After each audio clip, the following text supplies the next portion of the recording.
Fifth chapter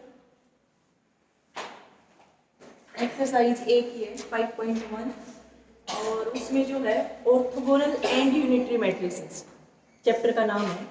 तो सबसे पहले तो ऑर्थोगोनल मैट्रिक्स कौन सी होती है? ऑर्थोगोनल मैट्रिक्स,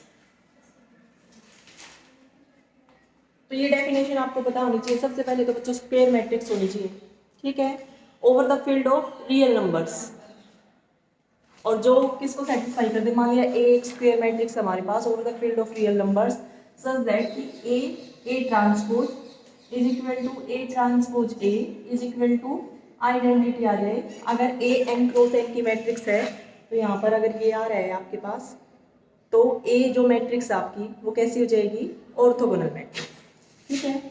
ये डेफिनेशन होती है। Square matrix A over the field of real numbers is said to be orthogonal matrix if A transpose is equal to A transpose A is equal to identity matrix of order n। ठीक है बच्चों, ये definition है। अब एक बात बताओ, मैंने एक इनवर्स की डेफिनेशन आपको कराई थी, है ना, inverse matrix A is invertible and A inverse is equal to B। तो कब होता था बच्चों? जब आपका AB is equal to BA is equal to, यही होती थी ना डेफिनेशन। अगर A स्क्वायर मैट्रिक्स आपकी और A का इनवर्स B है, ए इन्वर्टिबल है, तो अगर आपके पास बी एक ऐसी मैट्रिक्स स्क्वायर मैट्रिक्स एग्जिस्ट कर रही है such that A B is equal to B A is equal to identity, तो हम बोलते थे वहां पे कि ए इनवर्स बी के इक्वल है और बी इनवर्स ए के इक्वल है ना, ठीक है। अब यहां से अगर आप देखोगे तो बी की जगह पे क्या है? ए ट्रांसपोज है ना, ए ट्रांसपोज है, तो यहाँ पर भी ए का इनवर्स एग्जिस्ट कर रहा है क्योंकि स्क्वायर मैट्रिक्स भी है। ए का इनवर्स एग्जिस्ट कर गया और ए का इनवर्स किसके इक्वल आ गया यहाँ पे? A inverse is equal to A transpose, ठीक है। तो हम ये भी बोल देते हैं कई बार कि square matrix A over the field of real number is said to be orthogonal if A inverse is equal to A transpose, ठीक है बच्चों। ये है आपके ऑर्थोगोनल मैट्रिक्स की डेफिनेशन। उसके बाद एग्जाम्पल ऑर्थोगोनल मैट्रिक्स के, मतलब एक ऐसी मैट्रिक्स जिसके आप उसके ट्रांसपोज से मल्टीप्लाई करो तो आइडेंटिटी मैट्रिक्स आ जाएगी। ऐसी मैट्रिक्स आपको लिखनी है। तो एग्जाम्पल जब आप लिखोगे तो देखो, सबसे पहले तो आप अगर आइडेंटिटी मैट्रिक्स लिख दो बच्चों में, ये लिख दी I2, तो देखना इसका ट्रांसपोज क्या आएगा? यही आ जाएगा, यही आएगा ट्रांसपोज भी, ठीक है। अब ए की ए ट्रांसपोज के साथ आप मल्टीप्लाई करोगे तो आइडेंटिटी के साथ मल्टीप्लाई करोगे तो यही आ जाएगा, और यही हमें चाहिए था, है ना। ये तो हमने निकाला ए ट्रांसपोज, जब आप ए ट्रांसपोज ए निकालोगे तो भी वही आएगा, ठीक है। तो एक एग्जाम्पल तो क्या हो गया? आइडेंटिटी मैट्रिक्स, ठीक है। उसके बाद और एग्जाम्पल अगर मैं लिखूँ यहाँ पे -1 0 0 1, तो देखना ये ए मैट्रिक्स है मेरे पास, हम क्या निकालेंगे? A transpose. अगर वो आइडेंटिटी के इक्वल आए और ए ट्रांसपोज ए वो भी आइडेंटिटी के इक्वल आए तो ए मैट्रिक्स हमारी कैसे हो जाएगी? ऑर्थोगोनल मैट्रिक्स, ठीक है। ये ए है, तो जब आप इसका ट्रांसपोज निकालोगे बच्चों तो फर्स्ट रो को फर्स्ट कॉलम में लिखोगे, सेकंड रो को सेकंड कॉलम में लिखोगे, ये आ गया हमारे पास ए ट्रांसपोज। करना मल्टीप्लाई करोगे तो 1 0 0 1, ये आ जाएगा, आइडेंटिटी आ गई ना। और फिर आप, ये तो था हमारे पास ए ट्रांसपोज। जब ए ट्रांसपोज ए निकालोगे बच्चों तो उस केस में ये आ जाएगा -1 0 0 1, यही आएगा ना। और यहाँ पे -1 0 0 1, ये भी आइडेंटिटी आएगा आपके पास, ठीक है। तो अकॉर्डिंग टू डेफिनेशन ये मैट्रिक्स कैसी बन गई आपके पास? ऑर्थोगोनल। तो ऑर्थोगोनल मैट्रिक्स के जो एग्जाम्पल आप देखोगे ना, तो देखो बहुत सारे एग्जाम्पल हैं, लेकिन आपको एक दो एग्जाम्पल पूछ सकता है वो कि define orthogonal matrix and give an example, ठीक है। तो एग्जाम्पल देखो, आप कितने क्रॉस कितने की मैट्रिक्स ले सकते हो? स्क्वायर मैट्रिक्स लेनी है। उसके बाद यहाँ पर आप +-1 लिख दो, कुछ भी ले सकते हो, या तो +1 ले लेना या -1 ले लेना, ठीक है। यहाँ पर भी आप +-1, ये जो मैट्रिक्स है आपकी, जैसे आपने फर्स्ट पोजीशन पे यहाँ पे ले लिया -1 इस पोजीशन पे आप +1 भी ले सकते हो, -1 भी ले सकते हो, सेम यहाँ पे और सेम यहाँ पे, बाकी पोजीशन पे 0 ले लो। ये जो भी मैट्रिक्स आई ना वो आपकी ऑर्थोगोनल मैट्रिक्स बनेगी।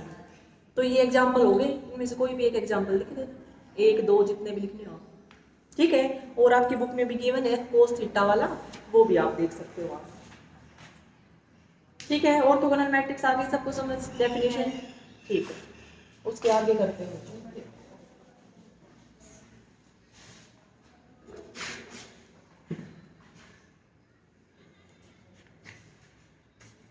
आगे properties of orthogonal matrix.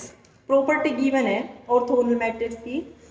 First property है बच्चों, the determinant of an orthogonal matrix is ±1, या फिर ये भी पूछ सकता है every orthogonal matrix is non singular. देखो दोनों ही प्रॉपर्टीज में प्रॉपर्टीज ऑफ ऑर्थोगोनल मैट्रिक्स, ठीक है। फर्स्ट है every orthogonal matrix is non singular.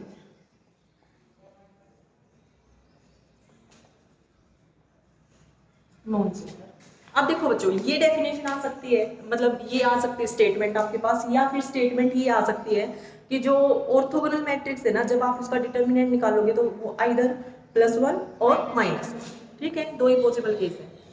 तो ये स्टेटमेंट आ जाए या वो आ जाए, उसमें डिटर्मिनेंट निकाल के बताना है +1 आएगा या -1 आएगा। इसमें हमें ये दिखाना है कि डिटर्मिनेंट नॉन जीरो आएगा, क्योंकि ऑर्थोगोनल मैट्रिक्स है उसको नॉन सिंगुलर दिखाना है। तो नॉन सिंगुलर दिखाने के लिए हमें क्या प्रूव करके दिखाना पड़ेगा कि जो डिटर्मिनेंट आएगा मैट्रिक्स का वो नॉन जीरो आएगा, ठीक है। करते हैं, सबसे पहले तो क्या लेके चलोगे, देखो एवरी ऑर्थोगोनल मैट्रिक्स, तो ऑर्थोगोनल मैट्रिक्स लेके चलोगे, है ना। Let A B N orthogonal matrix of order n order की ऑर्थोगोनल मैट्रिक्स ले लिया, ठीक है। अब ये ऑर्थोगोनल मैट्रिक्स है, तो by definition of orthogonal matrix अभी बताई थी मैंने, क्या आएगा, A transpose is equal to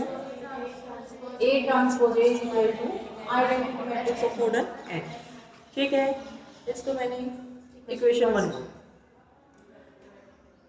क्योंकि ऑर्थोगोनल मैट्रिक्स को नॉन सिंगुलर दिखाना है हर ऑर्थोगोनल मैट्रिक्स को, तो हमने कोई भी एक ए ऑर्थोगोनल मैट्रिक्स ले लिया n ऑर्डर की, उसके बाद सिर्फ ऑर्थोगोनल मैट्रिक्स की डेफिनेशन लगाई हमने जो अभी पढ़ी थी।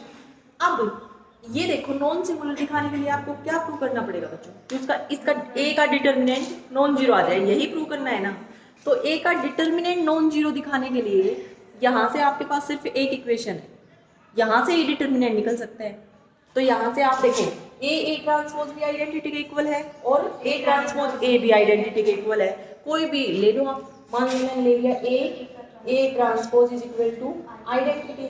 अब taking determinant on both sides, अब डिटर्मिनेंट अगर आप लोगे बच्चों बोथ साइड्स, तो determinant A transpose is equal to determinant identity matrix of order n।